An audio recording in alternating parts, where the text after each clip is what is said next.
I think the analogies between dating and sales, and a lot of people talk about it, are so similar, right? There are stages to a relationship, like there are stages to a deal.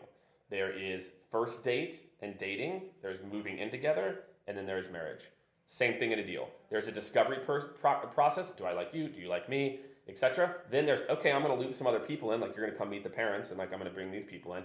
Then like, okay, this is getting serious. We moved in together, and then the deal is the wedding, right? Or like some version of that. And I think the dynamics are very similar. And like, look, everyone's, I don't want to play games. I don't want to do this, etc. Like, look, there is a little dance that's involved. Like, and the same thing in the sales process, where salespeople lose it in that kind of discovery to the first date to meeting the parents phase, is they act desperate.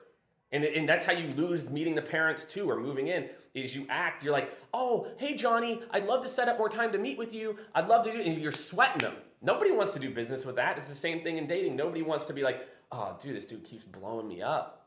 No, you got to act like you're busy too. I think a lot of salespeople act real desperate and real thirsty in those first like 3 or 4 days or weeks after a meeting, and then they wonder why like Johnny wants to run away, you know? And I think that that's the parallel to dating. The rest of it to me is actually much more straightforward, but the way that you handle yourself and how you start the meeting, right? Would you walk up into a first date, you sit down at the table, oh, thank you so much, John, for taking the time to have a date with me today. I really appreciate it. No, you wouldn't start a first date like that. The person would be like, thanks, weirdo. And then as you have those same desperation things that you say, you know, act like you belong there. Act like you like deserve to have a date with this person or have a discovery call. That's where a lot of salespeople, they feel like they are subservient. I feel like I've always felt like I'm a peer. When I'm 26 talking to a 50-year-old HR executive, I know more about the topic I'm talking about than that person does 100% of the time. Just because they've been in that role, I've always felt like I deserved to be there because I knew my lane. I knew this one thing. Now, they were smarter than me. They knew HR technology better than me, but I knew more about this thing. And so I never felt in a sales meeting the need to be subservient, put it on a pedestal, and be like, oh, thank you so much, Richard, for meeting with me. And I think that's what made me successful is in that step of the process from how you start that relationship, if you start it subservient, they're going to think you're weak.